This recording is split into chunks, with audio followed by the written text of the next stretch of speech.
So DCI Championships are going down tomorrow if you're listening to this when it comes out.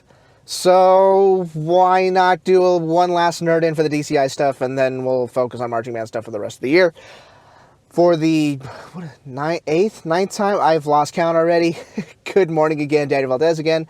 Thank you so much for listening. Thank you so much for listening either on the YouTube page or on the Apple Podcasts app.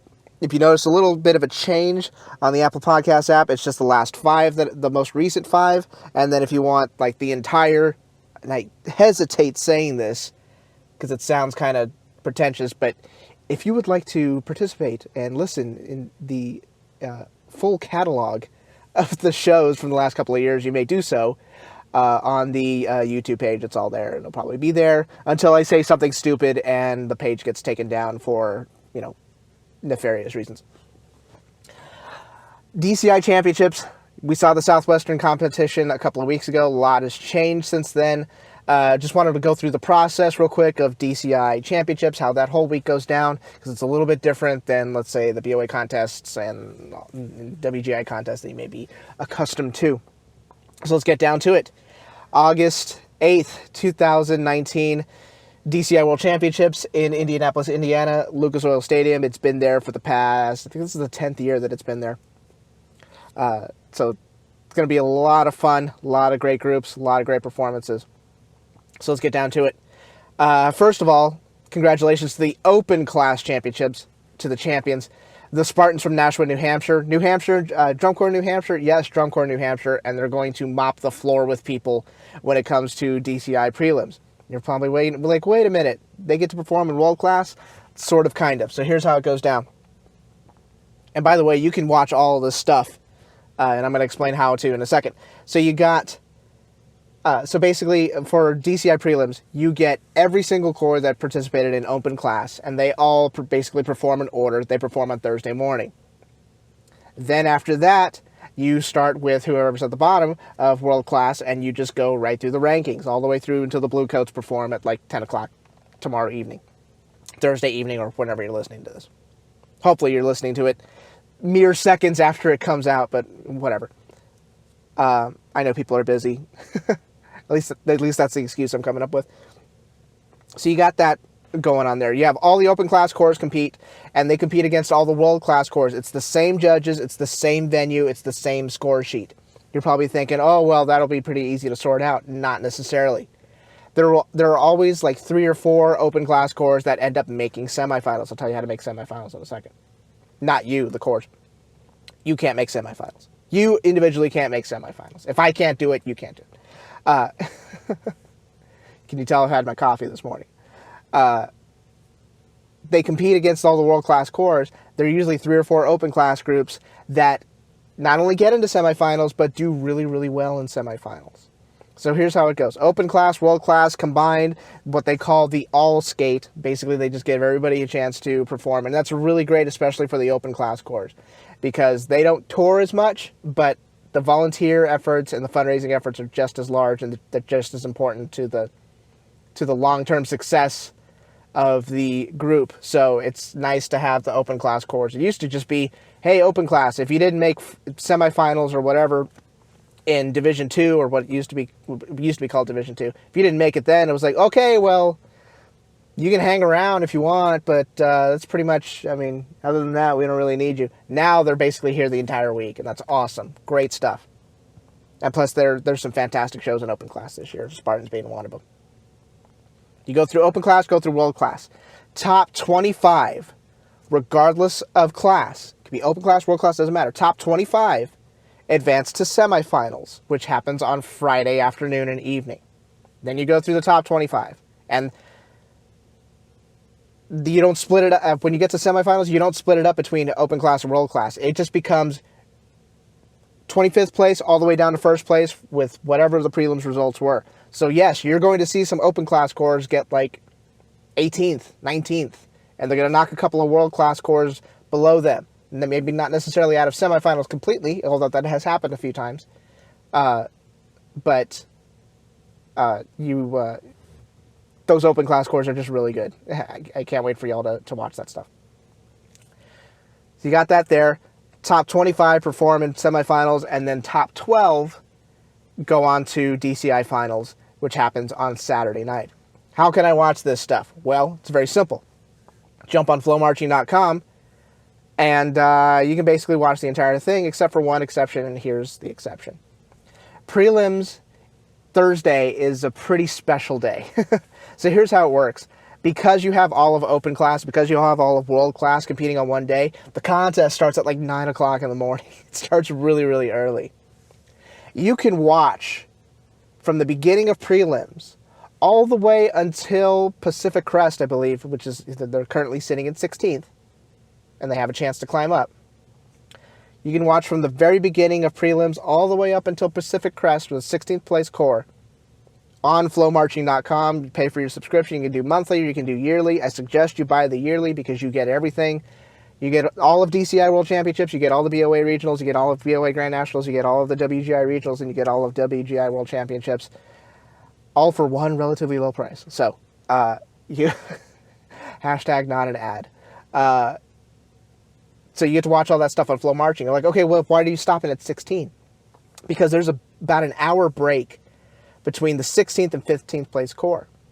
Then, after the 16th place core, Flow Marching broadcast stops. And the broadcast picks up at a theater near you. Yes, DCI back in the theaters, Big, Loud, and Live. I forgot which version they're on now, but you can watch the top 15 cores live at a theater near you. I'm just gonna stop. I could probably do the echo effect, but I'm not going to because I'm really, really lazy when it comes to this stuff. Top 15 in the theater. fathomevents.com. Go to that website. They will have theaters that are showing the event near you, and then you go ahead and purchase your ticket, and then you go over there, and like me, you'll probably be sitting there with a giant bucket of popcorn and a greasy half-live chicken leg in the other hand. They don't sell those. They would, if they could, that'd be delicious. I like food, can you tell? So they have all that 15 cores, you can see it in the theater, see it live. Cool thing about that, it gets really loud in the theaters, especially if you know which ones to go to. And if you're in the theater, get with the theater manager, tell them to jack up the volume for DCI stuff, and they will more than likely oblige. Got to keep customers happy. Cool thing about that is that, and this happens basically all day long, you get scores as the event goes on. So you don't have to wait until the end of prelims. You're like, okay, in 45th place, and then you just keep going or whatever. So you get scores as you go along. Really interesting when you get down to the 13th, 12th, 11th place core. A core will go on, a couple of groups will go on, and then the announcer will go, we've got a score for Spirit of Atlanta. They get this or whatever. So it's really neat. Before I would say like the last 5 or 4 cores that go on, they stop giving scores live. Or they stop giving them one after another. They usually hold on to those last 4 or 5, and then when prelims ends, they typically release those all at once, and it's a neat little effect, especially when you're in the theater and you've got different people cheering for different groups. It's really neat. Awesome experience. I highly suggest you go. I will be there. I'm going to be at the Palladium in San Antonio, so I will be there dining and eating and doing all sorts of drum corps stuff. So if you're there, please come by, say hi. So that's how the process works for DCI championships. One additional thing, when you get to finals, and this is a little bit confusing for some people, and I guess some people just don't know, or the casual fan kind of forgets or whatever. When you get to the caption awards for finals, it is not based solely on what they placed in finals. Caption awards, that means the brass award, percussion award, color guard award, GE, visual. They give those awards out to the corps that has the highest average score from the past 3 nights. So prelims, so let's take the color guard award for an example. Prelims, semifinals, finals, you take a group, you match their color guard scores up, average them together. Whoever has the highest average score over the 3 days wins that award. That does not necessarily mean that that is determined who won the caption in the finals contest. So you get cases, and this has happened before, where, you know, best color guard, Carolina Crown, oh my goodness. Best brass, Carolina Crown, awesome. Best general effect, Carolina Crown, oh holy crap, what the heck's going on? And then Carolina Crown gets called out bronze or fourth place or whatever, and everyone's looking at each other like, what the heck happened? It is an average score, and that's just an example. It's an average score over the past 3 nights. That's just for the awards. That's just for the presentation of, you know, the Fred Sanford Award. Here's your giant drum, Santa Clara Vanguard, because they're probably going to win it anyway. But the actual final scores and the rankings, top 12 after finals, that is based only on what happened in that finals contest. Cool, great, awesome. What to look for besides the open class course? The Spartans are probably going to get like 17th or 18th place, and yes, they're going to knock a couple of world class cores down. This should not surprise anybody. These groups are really, really good. They know how to perform, and these, especially this year, the open class cores have really stepped up their programs visually. It's definitely the music. You can get some great players all the way down to open class. Visually, usually lacks a little bit behind, but I think they're starting to figure it out now. So that's awesome. What else to watch for? Everybody's looking at these scores. Oh my God, Spirit of Atlanta, Phantom Regiment, Crossman. What the hell's going on? I think that all gets sorted out in prelims. I think it all gets sorted out in prelims, and I think you're not going to see much of a change from what you've seen the last couple of days. We'll just put it that way. Then you look at, it's weird because you've got your 9 through 12 groups kind of battling it out with each other. Then you've got your 8 through 7, 8 through 6, 9 through 6, something like that. And that's always an interesting contest, the little mini contest with itself with the Blue Stars, Blue Knights, and whatnot, the cadets as well. Then you get down to the top 3. And within the last 2 days, it's gotten pretty interesting. So Carolina Crown's making some moves all of a sudden. Late season push. That happens. That absolutely happens. People make the right changes, and their scores tend to go up a little bit. You also have to understand that these shows are so intricately designed now that performance is more important than it has ever been. You've seen the Blue Devils and Blue Coats go back and forth. One group has a great performance, and then they're up. And then the next night, they're competing against each other, and the other group has a great performance, and all of a sudden, they're up by 0.0013, repeating decimal places, fractions, math. My head hurts. Take me to the hospital. Performance. Everybody has a well-designed show. If this was 10 years ago, you'd be like, okay, there's a couple of groups that have a well-designed show and the rest are just kind of getting off of performance. It's not like that anymore. Everybody's got a dream team, design team. Everybody has a well-designed show. Everybody knows how to perform the hell out of it. The issue is when the lights are on and it's time to go, is your vehicle going to work? Are you going to perform it to the best? Can you get every single individual? That's repetitive. I don't care. Can you get every individual to perform at the highest level at the same time when it's time to go on? This is true in drum corps. This is true in WGI. This is true in DCI, and this is true in true in Bands of America and UIL and whatnot. Performance is so key. It's so overlooked. All everybody wants to talk about is who wrote this show, who designed this show. Everybody wants to just talk about that stuff. It's got to come down to performance. That's who's going to win. And honestly, it doesn't matter to me who wins. Of course, I am a Blue Devils fan, tried and true, since the day I was born. Not since the day I was born, but still. But if the Blue Coats perform the hell out of their show 3 nights in a row, they're going to walk away with this championship.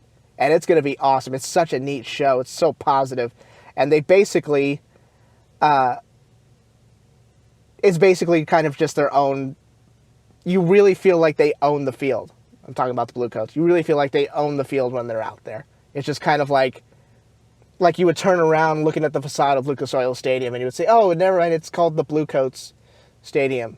And then they sell like Blue Coats hot dogs and blue popcorn and everything blue. Nevertheless, I think performance gets key. Don't be surprised. Don't be surprised if you see one corps in first place after prelims, and then another corps in first place after semifinals, and then finals. You don't know what the heck's going to happen. It's all about performance. Everybody's got a great show design. Everybody has it in DCI, especially the top 12. They've got it, but performance is so key, especially when you get down, when we're talking medals, when we're talking trophies, when we're talking legacy. That's what it comes down to. So who's going to show up? Who's going to show up? And the opposite happens too. Corps rise up, and guess what? Because corps rise up, a couple of them have to fall down. And that's the real honest truth about it. Perform your show, enjoy the journey, enjoy the performance, and let's see what happens. It's always an exciting week. Always great stuff going on at the DCI World Championships. So if you can get to a theater, get over there, do the theater thing. Awesome. You can jump on Flow Marching. By the way, semifinals and finals are all streaming on Flow Marching, so you can absolutely watch you can just sit there and take 4 days off of work. You can watch the entire thing on Flow Marching. But the top 15 in prelims, you got to go to the theater. You got to get your tickets. You don't have to buy nachos and jalapenos and popcorn, but I sure as hell am. It's going to be a great, great contest. Can't wait to see how it all shakes out. And by the end of the week, by next week, by the end of Saturday night, you will have a DCI 2019 champion, and it's going to be awesome. I think I'm done here, and then yeah, that's it. No more DCI stuff. We'll put a bow on it and enjoy the shows. And everybody that's performing out there, good luck, congratulations, be safe, and just own your performance. Can't wait to see what you all put on the field. I'm done here. I will talk to you all next week. Thank you all so much for joining me. Take care. Adios. Bye-bye.